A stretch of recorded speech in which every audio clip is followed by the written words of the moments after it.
Alhamdulillah, Alhamdulillahilladzi arsala rasulahu bil huda wa dinil haq liyuzhirahu 'ala ad-dini kullihi wa kafa billahi shahida. Nashhadu an la ilaha illallah syahadatu haqqin wa sidq syahadatan tunjina min 'adzabillah wa nashhadu anna Muhammadan 'abduhu wa rasuluh. Allahumma salli wa sallim wa barik ala nabiyyina Muhammad wa ala alihi wa sahbihi wa man sara ala nahjihi wastanna bi sunnatihi ila yaumiddin. Ma'asyiral muslimin, usikum wa nafsil mudhnibah bitaqwallah wa qad fazal muttaqun. Qala Allahu azza wa jalla fi kitabihil karim, a'udzu billahi minasy syaithanir rajim. Ya ayyuhalladzina amanu taqullaha haqqa tuqatih wa la tamutunna illa wa antum muslimun. Sadaqallahul azim. Hadirin sidang salat Jumat yang mengharapkan ridha Allah Subhanahu wa taala. Puji dan syukur tentunya milik Allah Subhanahu wa taala, zat yang telah melimpahkan begitu banyaknya kenikmatan kepada kita. Allah masih memberikan kesempatan hidup, Allah masih memberikan sehat, Allah masih melapangkan rizki bagi kita, Allah masih menitipkan iman dan Islam di hati kita. Sungguh kalau kita bermaksud menghitung nikmatnya, kita tidak akan sanggup untuk menghitungnya. Tapi memang Allah tidak meminta kepada kita untuk menghitung nikmatnya. Yang Allah minta kepada kita adalah mensyukuri nikmatnya. Tak lupa salawat teriring salam kita haturkan kepada panutan kita Nabi Muhammad sallallahu alaihi wasallam. Kita berharap kitalah orang-orang yang dirindui oleh beliau. Suatu hari beliau pernah mengatakan di hadapan para sahabat, waditu lau altahiku bi ikhwani. Sungguh aku rindu untuk berjumpa dengan saudara-saudaraku. Nabi menyatakan ingin berjumpa dipenuhi rasa rindu, diawali dengan kata-kata waditu. Para sahabat langsung kemudian mengatakan, alasna ikhwanuka ya Rasulullah, bukankah kami ini adalah saudaramu ya Rasulullah? Siapa lagi yang kau rindui pertemuannya?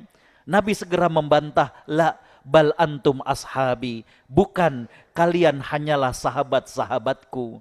Kemudian Nabi SAW bersabda, menjelaskan siapakah yang beliau maksud dengan saudara beliau. Beliau mengatakan, alladzina amanu bi walam yarawni, yaitu orang-orang yang beriman kepadaku walaupun belum pernah bertatap muka dengan diriku. Mudah-mudahan sebagaimana kita beriman tanpa pernah berjumpa, Allah muliakan kita untuk dapat satu surga dengan Nabi SAW di akhirat kelak. Amin ya rabbal alamin.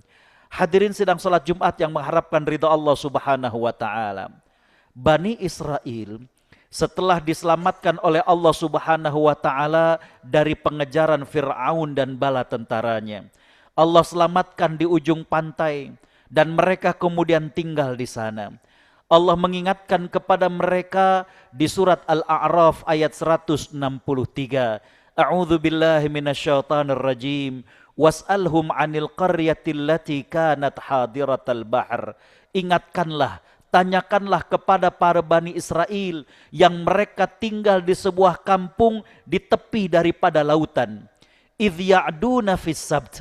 Ingatlah ketika mereka melampaui daripada urusan Allah Subhanahu wa taala. Mereka melanggar para hari Sabat, di mana Allah mengatakan idz ta'tina hitanuhum yauma sabtihim syurra'an wa yauma la yasbituna la ta'tihim. Di hari Sabtu Bani Israel tidak boleh beraktivitas, tapi mereka melanggar karena justru pada hari Sabtu Al-Quran mengatakan ikan-ikan berbondong-bondong datang ke tepi laut di permukaan, mudah untuk diambil, mudah untuk ditangkap, dan begitu banyaknya.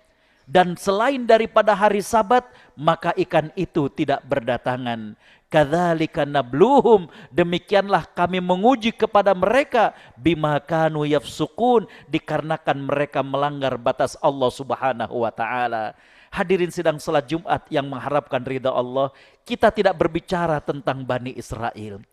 Pelajaran daripada ayat tersebut adalah mereka dilarang beraktivitas pada hari Sabtu, tapi justru ikan berdekatan ke pinggir lautan. Begitu banyaknya, begitu jinaknya, sehingga dalam beberapa riwayat dikatakan mudah ditangkap walaupun hanya dengan tangan. Begitu banyaknya. Tapi selain daripada hari Sabtu, ternyata ikan tidak berdatangan.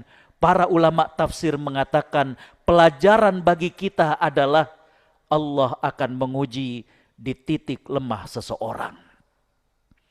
Allah menguji Bani Israel. Pada hari Sabtu tidak boleh beraktivitas, justru ikan datang pada hari Sabtu. Begitu juga dengan diri kita masing-masing. Allah akan menguji di titik lemah kita masing-masing. Imam Ibnul Qayyim Al-Jauziyah mengatakan, ada 3 hal yang menjadi pokok daripada kesalahan dan dosa manusia. Yang pertama adalah al-kibr, bagaimana rasa sombong. Inilah yang kemudian menjadikan iblis dilaknat oleh Allah Subhanahu wa taala. Yang kedua adalah al-hirs, bagaimana rasa tamak, keinginan yang berlebih.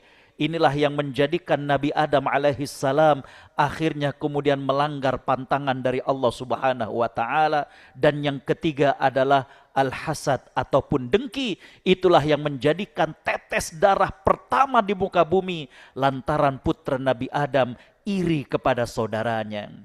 Hadirin sedang salat Jumat yang mengharapkan ridha Allah Subhanahu wa taala. Selain daripada sifat-sifat buruk yang kita harus mengenali, maka yang lainnya adalah ada orang yang lemah di bidang lawan jenis. Maka Allah akan menguji di sana. Ada orang yang lemah dengan wanita, usia sudah cukup senja, anak sudah cukup besar, tapi akan diuji di sana. Allah tidak akan menguji seseorang dengan wanita kecuali dia lemah di sana. Ada orang yang kuat, tegas berkaitan dengan uang, dia tidak mau untuk mengambil apa yang bukan haknya, tapi lemah kepada lawan jenis. Bagaimana ketika ada yang mendekat padanya, ada yang kemudian curhat kepadanya, Allah Subhanahu wa taala sudah mengingatkan, a'udzubillahi minasyaitonir rajim, inna kaidahunna azim. Sesungguhnya tipu daya wanita itu sedemikian dahsyatnya. Sedangkan ketika Allah Subhanahu wa taala menceritakan tentang bagaimana syaitan, maka Allah Subhanahu wa taala mengatakan inna kaidasyaitani kana dha'ifa. Sesungguhnya tipu daya syaitan itu sangat lemah. Para ulama tafsir mengatakan, coba bandingkan tipu daya syaitan yang begitu dahsyatnya, Allah katakan sebagai tipu daya yang lemah. Tapi berkaitan dengan tipu daya wanita, Allah katakan azim. Orang yang lemah di bidang lawan jenis, dia akan diuji di sana. Ada orang yang lemah dengan bagaimana pujian dari orang. Dia akan dapatkan seseorang tidak hormat kepada dirinya. Dia akan berjumpa dengan orang yang tidak pandang dengan pangkat yang dia miliki. Tidak pandang dengan gelar yang dia miliki. Diuji di titik lemahnya. Ada orang yang lemah bagaimana melihat kekurangan orang, selalu ingin membuka hal tersebut. Bagaimana kemudian menceritakan aib daripada saudaranya. Bagaimana kemudian mengumbar daripada maksiat yang mungkin pernah terjadi oleh saudaranya. Nabi SAW bersabda dalam hadis yang diriwayatkan oleh Imam At-Tirmidzi, di mana Nabi SAW bersabda, "Man ayyara akhahu bidzanbin lam yamut hatta ya'malahu," atau kama qala SAW. Tidaklah seseorang menghina saudaranya lantaran dosa yang dilakukan oleh saudaranya, niscaya dia tidak akan mati kecuali dia melakukan dosa yang sama. Wal-i'adzubillah. Kalau kita tahu ada saudara kita yang melakukan maksiat, tugas kita adalah bagaimana menasehati pelan-pelan, menasehati diam-diam, bukan untuk kemudian membuka hal ini di hadapan orang, bukan untuk mempermalukan saudara kita. Lihat bagaimana Nabi SAW diundang makan oleh salah seorang sahabat. Saat itu ba'da asar, Nabi kemudian mengajak sahabat yang lain. Ternyata sahibul bait menyembelih seekor unta, dimakan cukup banyak. Ketika Nabi dengan para sahabat menikmati hidangan, tiba-tiba tercium aroma yang tidak sedap. Ada seseorang yang buang angin, tapi tidak diketahui siapa yang melakukan hal itu.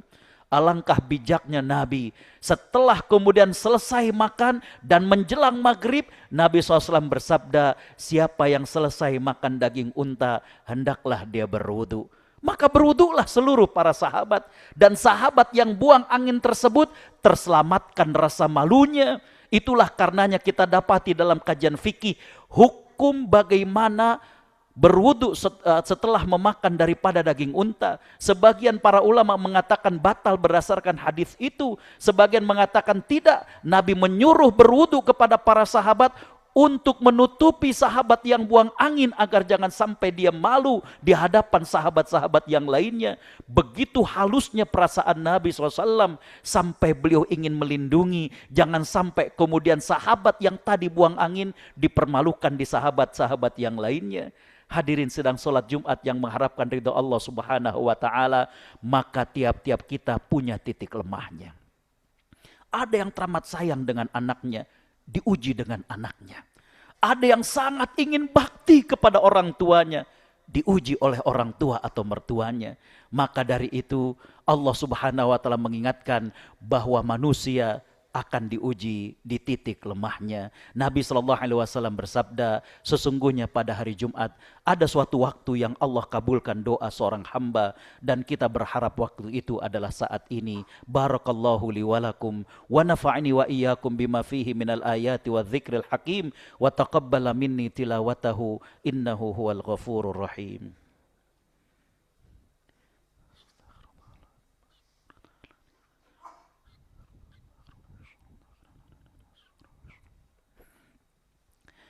Alhamdulillah, alhamdulillahi wa kafa, wassalatu wassalamu ala nabiyil mustafa, Muhammad ibn Abdillah ahlu sidqi wa ahlul wafa. Nashhadu an la ilaha illallah, wa nashhadu anna Muhammadan abduhu wa rasuluh.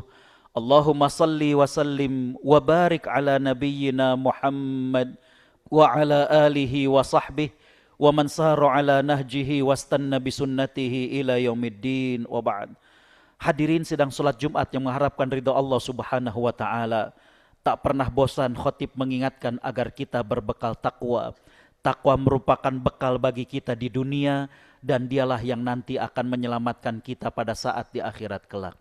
Khatib lanjutkan, hadirin sedang salat Jumat yang mengharapkan ridha Allah Subhanahu wa taala.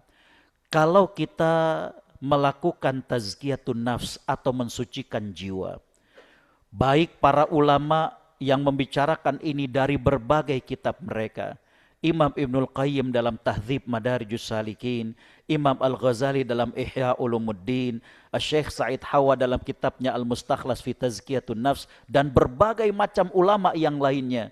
Maka pesan mereka adalah yang pertama, kenali diri kita. Kita lemahnya di bidang apa? Yang kedua, mereka semuanya menyarankan ketika kita tahu lemahnya di situ, tutup pintu kelemahan itu. Kita yang lemah di bidang perempuan, tutup. Walaupun ada yang ingin minta nasihat, walaupun ada yang ingin curhat. Kita yang lemahnya di bidang uang, tutup pintu di situ. Walaupun di perumahan kita dipercaya jadi bendahara, di kantor kita dipercaya, tutup. Ya. Pintu kelemahan diri kita. Yang ketiga, hadirin khotbah liman rahimakumullah, ini yang dikatakan sebagai bagaimana kita perlu untuk memiliki sifat kebalikan dari hal tersebut.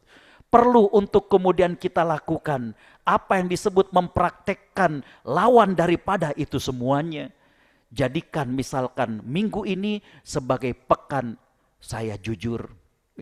Agar kemudian sifat-sifat baik yang ada dalam Islam kita miliki, bukan hanya sekedar kita ketahui.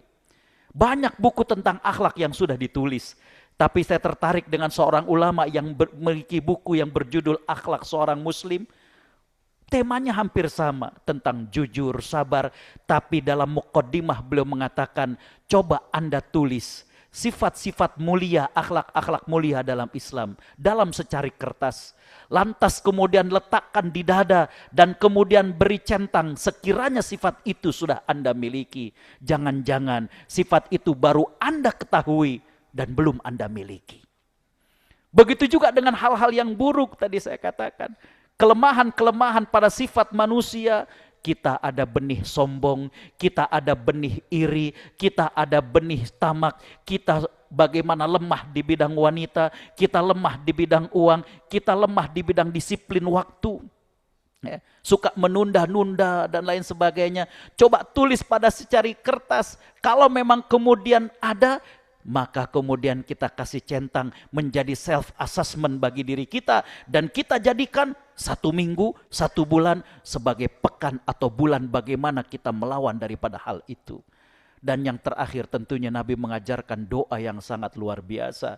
Ada 2 riwayat berisi 2 doa yang luar biasa. Yang pertama Nabi SAW mengajarkan doa Allahumma ati nafsi taqwaha wa zakkiha anta khairu man zakkaha. Ya Allah, berikanlah kepada hati kami kebersihan hati tersebut. Bersihkanlah ya Allah, Engkaulah yang maha mampu untuk kemudian membersihkan hati kita. Allah Subhanahu wa taala yang maha kuasa untuk membersihkan hati kita. Bukan hanya sekedar pelajaran, kita minta kepada Allah. Bagaimana kita rajin gelar sejadah, minta agar hati kita dibersihkan. Karena ujian berkaitan dengan hati ini tidak memandang tempat dan waktu. Yang kedua doa yang diajarkan kepada kita, Nabi mengajarkan kepada kita, Allahumma inni a'udzubika min munkaratil akhlaq wal ahwa wal a'mal. Ya Allah, aku minta berlindung kepadamu dari akhlak yang mungkar, dari hawa nafsu yang mungkar, dan dari perbuatan yang mungkar. Mudah-mudahan dengan demikian kita bisa membentengi diri kita dari kelemahan-kelemahan diri kita. Hadirin sedang sholat Jumat yang mengharapkan ridha Allah, marilah di penghujung daripada khutbah ini kita tundukkan hati kita, kita tengadahkan tangan kita memohon kepada Allah Subhanahu wa taala. Bismillahirrahmanirrahim. Alhamdulillahi Rabbil Alamin, hamdan syakirin, hamdan na'imin, hamdan yuafi ni'amahu wa yukafi'u mazidah. Ya Rabbana lakal hamdu wa lakal syukru, kama yanbaghi li jalali wajhika wa azimi sultanik. Allahumma salli ala Sayyidina Muhammad wa ala alihi wa sahbihi ajma'in. Rabbana zalamna anfusana wa illam taghfir lana wa tarhamna lanakunanna minal khasirin. Allahumma ya Allah, di hari Jumat yang penuh berkah ini, di hari yang menjadi penghulu para hari, izinkan kami bersimpuh mengaku segala nikmat yang pernah Kau beri pada kami. Kau masih berikan kami kesempatan hidup, Kau masih berikan kami sehat, Kau limpahkan rizki yang maha luas bagi kami, Kau berikan kami keluarga. Ya Allah, kami juga bersimpuh di hadapan-Mu dengan mengaku diri kami adalah para pendosa. Ampuni dosa yang telah lalu kami lakukan. Ampuni dosa yang kami lakukan ketika beramai-ramai. Ampuni dosa yang kami lakukan ketika kami sendirian.